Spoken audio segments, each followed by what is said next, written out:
We are also, of course, tracking several athletes who are competing in France, and these are athletes who call the Low Country home.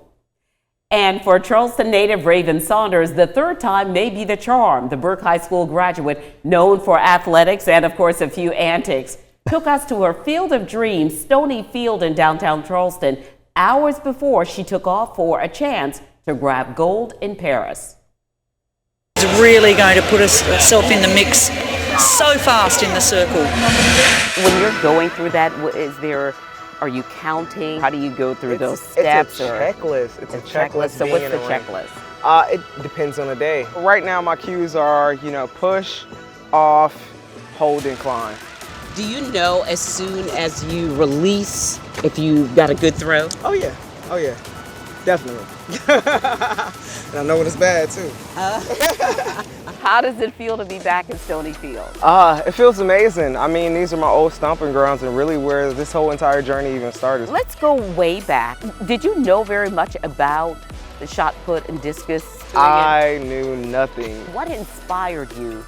I mean, at first it was basketball, but really once it came time for, scholarships and things like that, it was the greatest opportunity I had to be able to achieve a full ride. Thankfully, due to Coach Herbert Johnson of, encouraging me to study more and learn more about it, I had a chance to then go and do a deep dive into shot put and then even track and field as a whole. But no, in the beginning, I didn't even know what it was. Raven Saunders, the 2014 Burke High School graduate, learned fast, setting state records in South Carolina before making her mark throwing at Ole Miss. You've represented everything that you've been a part of well. Your Burke High School family, Ole Miss, and now at this stage to represent our country. Representing Team USA for the third time in the U.S. Olympics. She earned bronze in Rio, silver in Tokyo, and she's going for gold in Paris. Within the sport, there's so many different personalities, so many different types of people, and I feel like when you look at America, that's exactly how we're built. That's exactly the type of people we are. So for me, it was just nice to be able to represent, my own version of people within, the United States, and it's something that I truly take pride in. And, it's honestly an honor for me to be able to do so, especially at this level. When I tell people that I'm going to interview Raven, they say, the Hulk? Yes, ma'am. We, of course, think about the Hulk, and then we also think about you and that mask. Yes. And what does the mask mean? It gives me a chance to really dive even more so into that Hulk persona, that alter ego. I mean, when you hear performers talk about it was a completely separate person, or actors talk about a certain space that they have to get into, I feel like for me it's the same exact thing. Like the mental space, outside of, throwing, I'm very nice, very friendly, I'm a laugh, I'm a joke around, but then when I get into the, track, it's a completely different person. I'm not saying anything to anybody. I'm mugging people. That's why I put my shades on so people can't see my eyes. But the mask gives me a chance to really be like, all right, now it's go time, and really be able to flip that switch to the fullest. What is the most challenging part of all of this? Doing this one without my mom. Hours after watching her daughter win the silver in Tokyo in 2021, Clarissa Saunders passed away while at a Team USA event in Florida. Clarissa's image now tattooed on her daughter's forearm. Saunders says her mom is always at her side. I carry her on my arm. My way of being able to always be able to take her with me no matter where it is I went. Talk about how important it is to be mentally as well as physically strong. Oh, it's just as important. I mean, if not even more so, because if your mind's not in it, it's hard for you to even get to a space to force your body to do it. Earlier this year, I probably quit the sport 5 or 6 times because at the end of the day, I'm still a human being.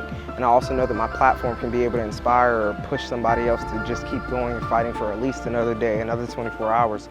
I feel like it's very important for me to be able to say that. Saunders raised awareness when raising their arms in a cross after earning a silver medal in Tokyo, explaining later the X stood for the intersection of where all people who are oppressed meet.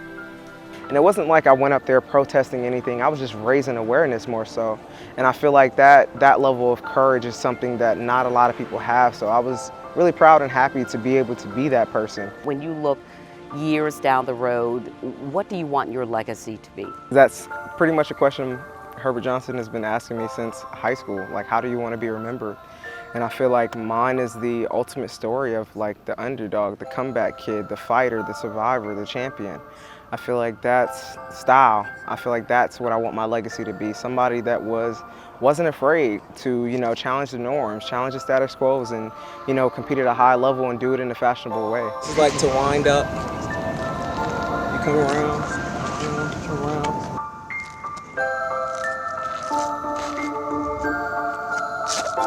Hey, that was actually pretty solid though. That was pretty solid. So when we do the Raven Saunders movie, can I play Raven Saunders? Yeah, you can. You can. You can. I didn't know synchronized disc throwing was an event. In Well, the Olympics. apparently it's something Raven and I have come on. It's that That's bulldog connection that we have. But as you can see, we had a lot of fun, sure. both being out there at Stonyfield. Raven left on Wednesday, very excited. She's pumped. She knows that she is somewhat at a disadvantage, but she is certainly up for it in terms of her spirit. She's got a lot of people behind her, and what a message. Yeah, you know, Carolyn, it seems like just yesterday she graduated from Burke High School. Now she's a veteran at these Olympics, already a silver medalist. She talked about her chances. Did you like her chances for that gold medal? She's feeling really good about it. You know, she really wants to hit that 20, but we'll see. I mean, she hasn't done it yet, but certainly very enthusiastic about it. Again, she left on Wednesday. We've seen some of the posts, so we know that she's having a whole lot of fun. And we're just excited about it. You know, this is Team Raven for us, and we are behind her. What date can we watch her? 100%, August 8th. August if that 8th. changes, of course, we'll continue to update folks right here in the Olympic Zone. We are looking forward to that. Going for gold. We're rooting for you, Raven.